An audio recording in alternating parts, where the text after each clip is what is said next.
Hello, folks. In this lesson, we are going to talk about the student's t-distribution and its characteristics. Before we begin, we use the lowercase letter t to define a student's t-distribution, followed by a single parameter in parentheses called degrees of freedom. We read this next statement as variable y follows a student's t-distribution with 3 degrees of freedom. As we mentioned in the last video, it is a small sample size approximation of a normal distribution.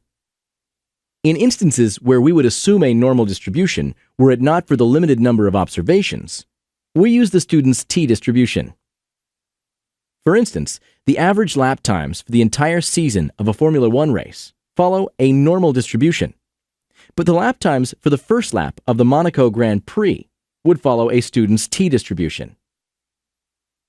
Now, the curve of the student's t-distribution is also bell-shaped and symmetric. However, it has fatter tails to accommodate the occurrence of values far away from the mean. That is because if such a value features in our limited data, it would be representing a bigger part of the total. Another key difference between the student's t-distribution and the normal one is that apart from the mean and variance, we must also define the degrees of freedom for the distribution. Great job! As long as we have at least 2 degrees of freedom, the expected value of a t-distribution is the mean mu.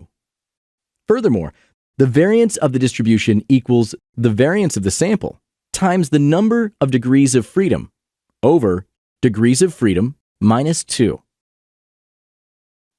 Overall, the student's t-distribution is frequently used when conducting statistical analysis. It plays a major role when we want to do hypothesis testing with limited data, since we also have a table summarizing the most important values of its CDF. Great! Another distribution that is commonly used in statistical analysis is the chi-squared distribution. In the next video, we will explore when we use it and what other distributions it is related to. Thanks for watching.